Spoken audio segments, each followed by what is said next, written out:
datang di Event Podcast. Hai cerita, sinarmu bagai kilau bintang-bintang. Podcast. Hari ini saya Aziza sebagai host bersama dengan Ibu Dr. Diah Kusbiantari, SCMSI ya Ibu ya, selaku dosen dari program studi pendidikan guru pendidikan anak usia dini. Boleh kenalan singkat dulu Ibu, biar yang nonton pada kenal kalau Bu Diah ini sebenarnya orang keren dari mana sih gitu. Ya, perkenalkan nama saya Diah Kusbiantari. Saya adalah salah satu dari dosen Universitas IPET.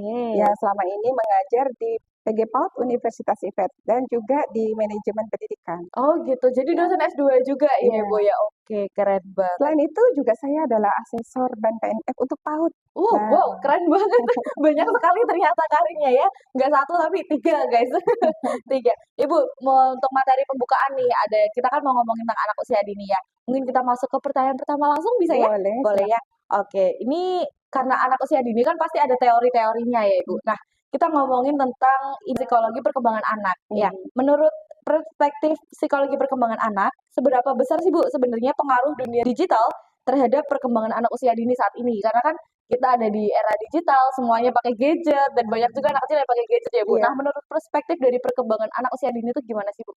Iya, kalau kita lihat atau kita simak dalam kehidupan sehari-hari, ini kan kita sedang mengalami seperti tsunami ya, tsunami betul. gadget, semuanya digital gitu ya. Bahkan lampu pun sekarang bisa dengan menggunakan IoT ya, Iya, betul. bisa dinyalakan, dimatikan, semuanya. Bahkan yang sering kita lihat kalau di rumah makan atau di tempat-tempat umum, kalau ada anak yang mengalami tantrum, orang tuanya dengan mudahnya menindakbobokkan dengan cara berikan gadget. Jadi seolah-olah menenangkan itu dengan mudah ya menggunakan gadget. Kalau dulu zaman saya kecil dulu, kalau ada anak yang diam, kemudian ada anak yang sedang sedih atau ada yang bosen gitu ya, pasti kita akan sibuk mengajaknya, yuk kita main ciluba, main peta umpet gitu ya. Tapi kalau sekarang yang diberikan Semuanya adalah handphone. handphone, Nangis gadget lagi. handphone gitu, lapar kasih handphone gitu. Iya, betul. Nah, tapi sebetulnya kalau kita lihat yang dilakukan anak-anak ketika menghadapi handphone, ya olahraga dan bergerak kan jempol ya. Iya, betul. Nah, ini kalau kita lihat dari aspek perkembangan, dari sisi psikologinya, yang berkembang hanya motorik saja. Tapi bagaimana dengan kognitifnya? Kalau kognitifnya berarti kan itu yang tadi hanya gerak refleks, tetapi kemampuan pemecahan masalah, kemampuan untuk kemandirian, problem solving itu tidak tersentuh karena dia menjadi user yang pasif sifatnya. Nah, jadi harus juga hati-hati karena semua aspek perkembangan perlu stimulasi, itu dia. Oke, siap, keren banget Bu. Terus Bu Dia, sekarang kan banyak banget orang tua yang ngerasa bangga nih Bu.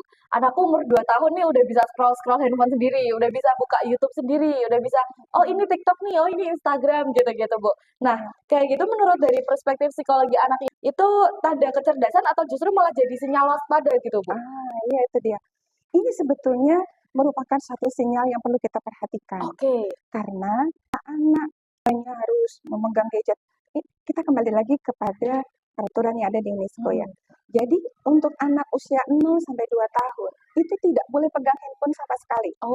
Kecuali untuk video call ya, misalnya eyangnya, tantenya dari jauh atau omnya itu lalu menggunakan video call nggak apa-apa. Tapi untuk usia 2 sekali lagi 0 jam. Tapi untuk usia 2 sampai 5 ada pembatasan, yaitu 1 jam saja. 1 jam. Ya, seperti lagu ya 1 jam. 1 jam saja. Ya, itu cukup. Kenapa? Itu kita harus batasi. Karena faktor pengaruh dari gadget itu membuat anak tidak bisa mengeksplorasi lingkungan sekitar dia. Padahal masa-masa ini dibutuhkan satu stimulasi, satu rangsangan untuk seluruh anggota tubuhnya, seluruh panca inderanya untuk mengembangkan kemampuan kognitifnya. Gitu ya. Secara teori juga mengatakan bahwa anak membutuhkan eksplorasi terhadap lingkungan sekitar dan ini tidak didapat dari gadget. Karena gadget tidak 3 dimensi. Iya, betul hanya sekali. 2 dimensi. Iya. Gitu. Oke Bu, terus kita kan sering banget nih Bu dengar istilah digital native ya Bu ya. Oke, terus gimana sih Bu caranya orang tua gitu, mungkin yang mungkin tuh masih digital imigran gitu, tetap bisa nyambung dan menyerahkan atau mengarahkan anak-anaknya itu tetap terlihat tanpa terlihat kita jadul atau kolot gitu Bu bahasanya ya. Iya, betul. Nah, artinya karena anak ini seolah-olah itu sudah ada chip ya dari lahir itu sudah jagoan Iya, digital gitu ya. betul. Mereka begitu lahir kayaknya sudah pandai menguasai itu. Tapi bukan berarti kita yang sebagai imigran Di digital, digital. bukan berarti kita harus menjadi polisi gitu ya, atau menjadi pengawas, menjadi supervisor yang sifatnya ketat. Tapi hadirlah kehadiran kita yang hangat sebagai orang tua, yang dimana kita bisa mengajak mereka melihat langsung apa sih yang mereka tonton. Oh gitu, Ya, jadi kita kemudian memonitor gitu ya ya. kita monitoring, kita awasi, Oke. kita terlibat langsung dengan apa yang mereka Lakukan, lihat. iya betul. Contohnya misalnya gini, "Eh, wah kelihatannya dia sedih ya, apa sih yang menyebabkan si tokoh ini sedih?" Oh Nah, gitu, oke. kemudian juga bisa kita tanyakan, kira-kira apa yang dilakukan itu baik atau enggak ya? Sehingga ada kontrol untuk bisa menstimulasi emosi anak. Dia tahu mana yang benar, mana yang salah. Itu yang penting. Oh gitu, jadi digital juga sebenarnya berperan yang cukup bagus juga ya Bu, untuk Iya, efisiensi nih orang tua dalam, mengajari anak-anaknya gitu ya. betul. Ada satu hal lagi, Apa Kak, tuh Bu? yaitu orang tua itu kan memberikan contoh ya. Iya betul. Memberikan contoh kepada anak-anak, karena anak-anak itu menirukan orang tua. Sekarang coba kita lihat, kadang-kadang orang tua bangun tidur pegang Handphone, handphone, pasti sedang makan pegang pegang handphone, handphone. bahkan mungkin lebih banyak pegang handphone Iya, daripada pegang iya anaknya. betul ya. Nah, ini juga merupakan contoh, maka kalau bisa kita harus bisa mengatur itu. Artinya tidak semua waktu setiap saat orang tua memegang handphone, karena itu akan menjadi contoh bagi anaknya. Jadi anak akan ngelihat orang tuaku tuh, oh kalau bangun tidur tuh buka handphone dulu gitu ya Bu, akan terusan ketergantungan gitu ya, karena Iya, mencontoh dari perilaku orang tuanya gitu ya Bu. iya betul. Oke, dalam dunia PAUD nih Bu, dalam dunia anak usia dini ya, gerak motorik itu kan penting banget ya Bu ya. Oke, terus gimana dampaknya kalau anak itu terlalu banyak ngabisin waktu nih dengan konten digital atau konten-konten yang ada di sosial media gitu terhadap perkembangan fisiknya Bu? Nah, itu dia. Kan anak-anak itu masih membutuhkan gerak ya. Dan Iya, terus terang, tubuh kita ini didesain oleh Tuhan semesta alam bukan untuk duduk diam, untuk ya, bergerak ya, tapi untuk bergerak, untuk explore. mengeksplorasi. Oke. Nah, dampak dari gadget itu membuat anak selalu duduk terus, sehingga dia akan mengalami kurang gerak. Dan itu bisa berdampak banyak, bisa jadi obesitas ya kan karena Wow. kurang gerak. Kadang-kadang juga sambil setengah tiduran, sambil ngemil, Iya, sambil pegang gadget. iya betul Akhirnya betul. tidak tahu nih apa yang Yang masuk masuk ya, ya betul. apa yang Seberapa masuk ya. banyak yang masuk ke Iya, dalam mulut tetapi kita. yang kita keluarkan dalam bentuk tenaga tidak ada. Nah, ini akan menghambat kemampuan motorik dia. Karena yang dibutuhkan adalah gerak seluruhnya. Misalnya bergerak melompat, berjalan ya. Tidak hanya jempolnya saja kan? Nah, Betul. kalau hanya jempol saja nanti di otak kita juga yang akan diaktifkan hanya gerak di jari jemari yang dua ini saja. Padahal jari kita ada yang lain kan begitu. Itu menghambat perkembangan anak terkait dengan motorik. Tapi sebetulnya selain motorik ada aspek-aspek yang lain yang juga terlewat Oh jadinya. gitu. Ya Iya, karena adanya gadget ini ya Bu, iya. karena keseringan. Contohnya kemampuan anak bersosialisasi Oh atau iya. aspek sosial.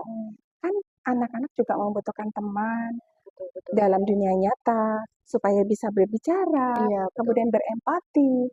Untuk apa anak yang jagoan gadget, tetapi ketika dia diminta untuk misalnya menyusun balok, dia nggak sabaran. Oh iya. Jadi kemampuan emosinya, regulasi emosi juga jadi terhambat. Nah, Gitu. itu. Kemudian juga contoh yang lain, ketika dia punya masalah, dia tidak dapat menyelesaikan masalahnya sehingga nanti akan mengakibatkan regulasi emosinya meledak. Ngamuk-ngamuk, mungkin mainannya akan dibanting. Yang kelihatan lagi adalah anak jadi tidak terbiasa antri. Oh gitu. Jadi nggak sabar gitu Iya, ya karena Bu. dia biasanya kan main sendiri, Iya. soliter tuh, sendirian aja. Nggak ada saingannya gitu ya Bu ya. Tidak ada Oke. interaksi gitu.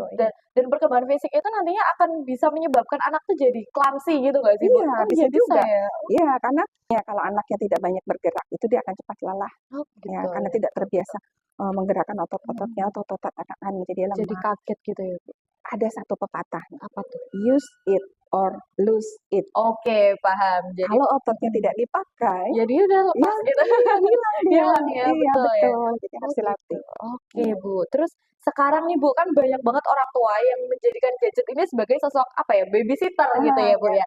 Nah agar anaknya tuh anteng gitu. Pokoknya udah aku nggak usah nyawa babysitter deh, anakku aja tak kasih gadget anteng kok gitu kan Bu. Terus apa ada batasan durasi nggak sih yang tadi kita bahas? Atau mungkin screen time yang ideal gitu menurut Ibu agar anak tuh nggak terganggu kesehatannya gitu. Iya, betul. Tadi sudah saya bahas ya, sebaiknya kalau untuk anak-anak usia 5 tahun ke bawah, terutama sampai 2 sampai 5 bolehlah Oke. menggunakan itu, tapi tidak berarti saya tadi kan bilang 1 jam ya, Iya, nggak betul. terlalu 1 jam terus dia berada Dipantengin di gitu depan ya. layarnya, tidak. Tapi mungkin kita bagi waktunya. Oh gitu. Jadi tidak harus selalu 1 jam itu secara terus-menerus begitu. Tadi juga sudah saya sampaikan, di bawah 2 tahun tidak boleh sama Tidak. sekali, jangan dibiasakan. Bukan malah kita bangga ya, Iya. sudah masih 1,5 tahun mainannya sudah gadget, jangan. Karena mereka masih bertumbuh matanya dan motorik halusnya juga sama dengan motorik kasarnya membutuhkan stimulasi yang lebih. Nah, jadi dengan kata lain, bagilah secara teratur dengan baik. 1 jam itu tetap harus dibagi waktunya. Oh, Dan kalau bisa, itu dijadikan sebagai reward.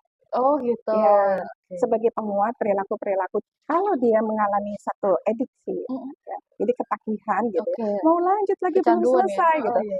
Lalu kalau misalnya tidak diizinkan lalu marah gitu ya, Iya, lalu tantrum. betul. Lalu akhirnya kalau orang tua yang tidak paham tentu akan diberikan lagi Dikasih, iya. gadgetnya. Akhirnya overtime deh, jadi Oke. lebih waktunya. Sehingga akan membuat anak menjadi semakin kuat. Berarti besok kalau aku dimintai gadget gak boleh, Aku aku nangis boleh, aja iya, gitu. ngamuk aja Nangis gitu aja ya. nanti pasti bakal dikasih kok gitu ya, Iya, Bu ya. tantrum deh Oh dia. gitu. Sebetulnya menyelesaikan tantrum itu mudah sih. Iya. Hanya Gimana, Bu? satu, konsisten. Oh, betul sih ya. Kalau kita berusaha se-effort mungkin tapi nggak Iya, konsisten sama aja ya, Bu betul, ya. iya. Jadi batasan-batasan itu yang harusnya kan kita perhatikan ya, Bu, sebagai orang tua gitu. Terus di masa depan Ibu, informasi kan pasti akan semakin terbuka atau tidak terbendung ya kan. Bagaimana sih Bu cara orang tua ini bisa menanamkan filter gitu ya supaya anak-anak bisa menyaring nih informasi yang baik aku terima atau yang enggak gitu. Iya, Jadi dalam diri anak usia dini itu agar bisa milih gitu mana yang baik dan mana yang enggak. iya. Berarti ini yang perlu kita berikan adalah satu upaya untuk membuat anak itu tahu. Tadi sudah saya sampaikan juga, anak harus diajarkan mana dari tayangan itu yang benar dan yang tidak. Oke. Sehingga dia nanti bisa memilah, oh ini yang bagus, ada yang tidak. Sebetulnya kan ada tuh parental guide ya, Eh, di gadget juga ada tuh, supaya anak tidak bisa menggunakan YouTube yang Oke, bukan jadi YouTube bisa Kids gitu ya. betul Ya kan, YouTube Kids atau mungkin ya, aplikasi-aplikasi khusus aplikasi yang anak-anak lain, gitu ya. iya. Tetapi itu tidak bisa kita berikan begitu saja. Tidak hanya mengandalkan itu maksud saya. Oh gitu. Artinya si anak juga kita latih dari sekarang Hmm. supaya dia bisa mengetahui mana sih tayangan yang benar dan mana yang tidak. Sekarang ini banyak AI loh. Iya, betul sekali, Nah, Bu. tayangan-tayangan di YouTube itu saya Iya. pernah menemukan, misalnya ada robot, ada anjing bisa melakukan suatu perbuatan yang kayaknya nggak mungkin Iya, gitu ya. Tapi di sana seolah-olah jadi iya karena nyata begitu ya. realistis. Nah, ini perlu kita ajarkan kepada anak untuk bisa melihat secara realita. Mana sih yang betul-betul bisa terjadi dalam kenyataan kehidupan sehari-hari dan mana yang tidak. Dan ini membutuhkan dampingan dari orang tua dan orang dewasa yang ada di sekitar anak. Jadi emang orang tua tuh berperan sangat amat penting ya, Sangat Bu, karena guru pertamanya anak gitu ya, Bu betul ya. sekali. Oke, Bu. Iya. Terus ini nih, Bu, ada tips yang praktis nih, Bu, bagi para orang tua yang saat ini merasa kalah gitu atau kewalahan gitu menghadapi ketergantungan anak ke gadget gitu, Bu. Iya. Nah, satu lagi tadi, pertama, konsisten dulu ya. Oke, betul. Konsisten untuk melakukan pendampingan. Kemudian yang kedua, orang tua adalah model bagi anak. Karena anak akan mengimitasi, menirukan orang tua. Karena begini, dampak dari gadget itu sendiri, itu kalau kita bilang, itu bisa menjadi satu dopamin hits, istilahnya. Itu di otak kita ini akan menghasilkan rasa senang. Oh, Jadi dia akan menghasilkan dopamin yang akan membanjiri otak anak. Sehingga anak akan merasa seperti, wah dapat tayangan yang menarik dan cepat. Tapi sebetulnya itu seperti kembang gula. Pernah lihat permen yang seperti oh seperti ya, benang itu loh, yang kembang gula. gulali gitu ya. Jadi gulali. Nah, tapi kan itu tidak ada gizinya sebenarnya. Betul. Nah, oleh karena itu kita harus mengajak anak untuk melihat mana yang betul-betul penting, mana yang betul-betul edukatif, tayangan mana yang bagus. Jangan sampai dopamin hit tadi terpijet oleh tayangan-tayangan yang sebetulnya kurang bagus untuk mereka. gitu. Jadi kita harus berikan kepada dia tayangan-tayangan yang memang betul-betul bergizi tentunya. Gitu. Nah, itu yang kedua. Kemudian yang berikutnya adalah kita tidak bisa membendung tsunami. Iya, betul. Karena Tidak bisa. justru semakin tahun semakin ada Iya, terus ya, Bu. bahkan mungkin akan berkembang dimanapun. Dan mungkin nanti ke depannya barangkali tidak perlu lagi pegang gadget, tidak perlu Iya. pegang tab seperti ini Iya, ya Kak ya. betul. Tapi mungkin nanti hanya dengan kacamata saja Sudah bisa. atau yang mungkin lebih advance lagi di Betul. masa depan. Oleh karena itu sebaiknya bukan kita menghalangi, bukan membatasi, tetapi kita tanamkan dari sejak dini agar anak-anak ini bisa mengetahui apa yang terbaik juga untuk dia, apa yang benar. ajarkan kepada anak untuk bisa kritis Oke. melihat kebenaran. Keren banget Ibu. Ibu saya selipkan satu topik tipis ya Bu. Mhm, Saya ini pernah menjumpai di salah satu sosial media Bu, mhm, ada akun nih yang seperti manifest gitu ya, pengirimnya nggak diketahui siapa nih. Dia menceritakan kalau adiknya itu masih kelas 4 SD Bu, tapi mhm. sudah mengunjungi situs atau web yang seharusnya tidak dilihat gitu. Oh, Pas diceritakan ternyata kakaknya ini yang mengirim pesan, beliau dan ibunya itu bahkan tidak pernah membahas hal itu ke anak. Nah, mmm, yang jadi pertanyaan di sini, penting nggak sih Bu sebagai orang tua nih terbuka sama anak soal hal-hal yang buruk juga gitu, karena kan yang selama ini kita tahu orang tua harus ngajarin yang baik gitu, nah yang buruk tuh iya, nggak pernah dibahas.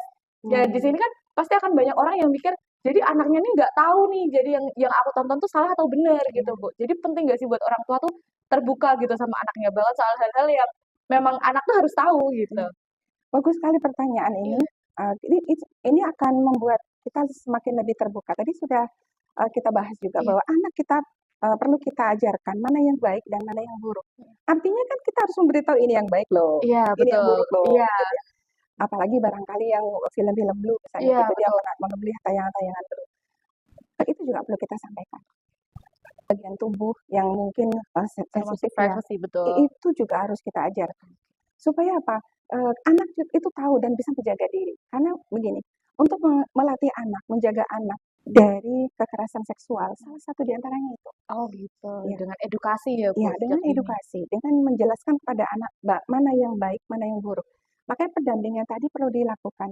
Ketika kita sedang menonton, kira-kira ini tayangannya bagus nggak? Oke. Perilaku seperti ini baik tidak?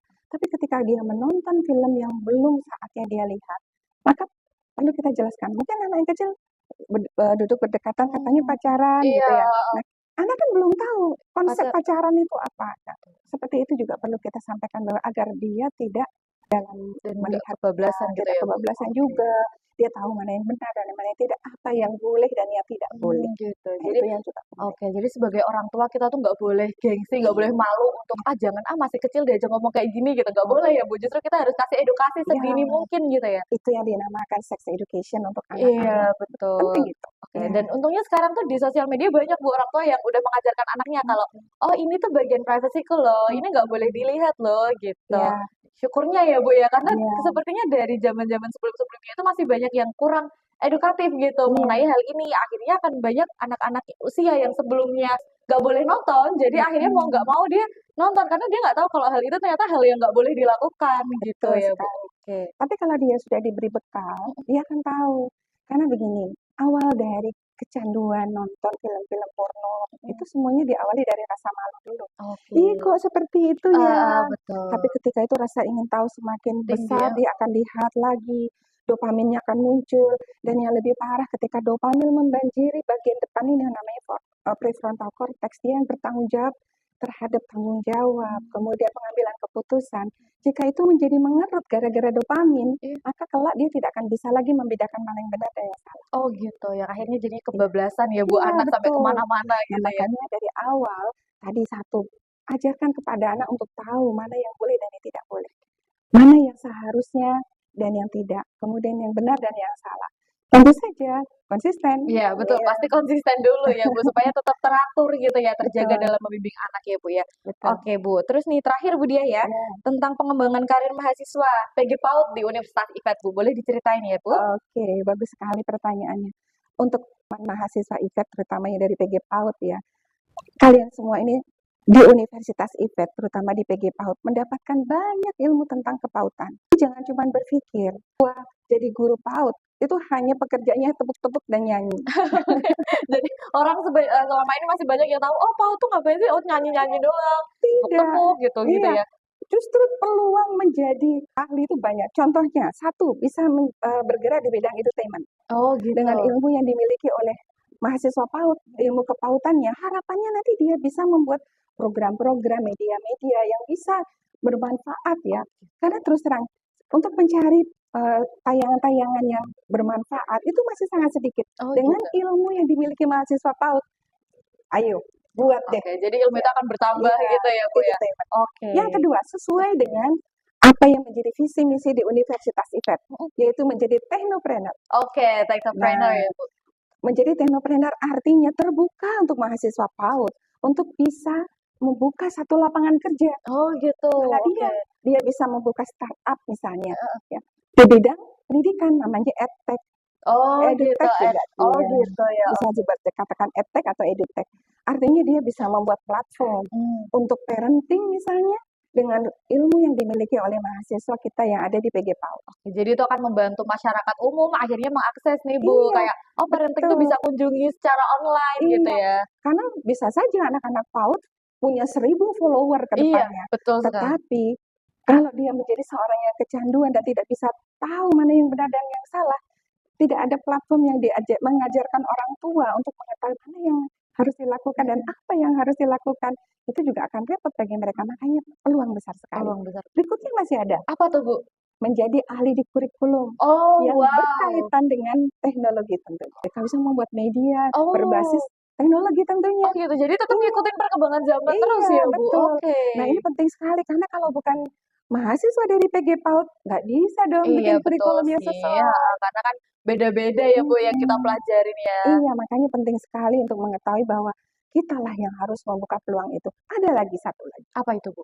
menjadi peneliti dan bahkan jadi asesor. Tadi sudah Oh saya iya bilang betul ya. seperti Ibu Iya, Diah nih ya. itu saya jadi asesor PAUD ya. Iya, keren loh Iya, ternyata prospek atau perkembangan karir di PG PAUD Universitas Event gitu ya. betul. Iya, Harapannya sih semoga yang nonton ini pasti ilmunya akan bertambah banget ya Bu. betul. Terutama orang tua yang akhirnya pusing menghadapi aku harus gimana nih di dunia digital dan menghadapi Iya, anakku supaya nggak kecanduan gitu. Dengan nonton ini pasti akan ilmunya bertambah dan buat semakin nambah lagi bisa bergabung dulu di PG PAUD Universitas Event ya Bu. iya. Bertemu dengan Bu Diah. Banyak sekali mata kuliah yang mendukung ke arah karir yang tadi sudah saya sebutkan. Oke, banyak mata Betul. kuliah yang mensupport ya Bu. Jadi Iya, benar. fasilitasnya tuh sangat amat terjangkau Betul. gitu ya. Iya. Oke, keren banget. Ibu ada pesan lagi nggak Bu yang mungkin mau disampaikan untuk calon-calon atau teman-teman yang mau daftar di PG PAUD gitu? Oke, tentu saja satu yang paling penting untuk mendapatkan ilmu yang tentu akan dibutuhkan di masa yang akan datang. Carilah ilmu yang akan terus sustain antara 5 sampai 10 tahun ke depan. Dan di Universitas IFET, terutama di PG PAUD nih, Anda akan dapat loh teman-teman. Anda akan dapat ilmunya. Dan tadi, yang semuanya sudah saya berikan tadi bahwa jenjang karir bisa diperoleh jika Anda kuliah di sini, di Universitas IFET, terutama di PG PAUD tentunya. Oke, keren banget. Jadi PG PAUD ini jenjang karirnya oke, ilmunya juga akan kepakai Iya, terus sesuai perkembangan iya. zaman ya Bu. Jadi nggak cuma sebatas cuma ngajarin anak-anak kecil, cuma ngajarin anak-anak ini, Cuma tapi tepuk-tepuk iya sambil cuma nyanyi. tepuk-tepuk nyanyi-nyanyi balonku gitu enggak ya Bu. Tapi Tidak, banyak banget gitu ya banyak. jangka karirnya. Contohnya seperti Bu Diah yang akhirnya bisa menjadi asesor, bisa menjadi seorang Peneliti. dosen juga gitu. Ih keren, Iya, keren banget. Oke, ternyata kita sudah ada di penghujung acara Ibu. Iya Kak Ziza terutama ucapan banyak terima kasih untuk Bu Diah karena sudah mau sharing ilmu hari ini ya. Jadi Ziza dan sama-sama. teman-teman yang nonton pun akhirnya tahu gitu ilmu-ilmu yang kita baru hari ini dapat gitu ya. Harapannya semoga kedepannya PG PAUD ini makin sukses. Karena kan PG PAUD dari dulu tuh favorit banget ya Bu. Banyak sekali yang minat dengan prodi ini gitu. Harapannya semoga kedepannya lebih sukses lagi dan ilmu-ilmu yang kita sampaikan hari ini bisa bermanfaat ya Bu. Terima kasih banyak Bu Dia. Terima kasih juga untuk Sama-sama. teman-teman yang sudah nonton hari ini. Kita sampai jumpa di podcast selanjutnya ya Bu. Dadah, dadah ke kamera dulu Bu. Dadah. Dadah.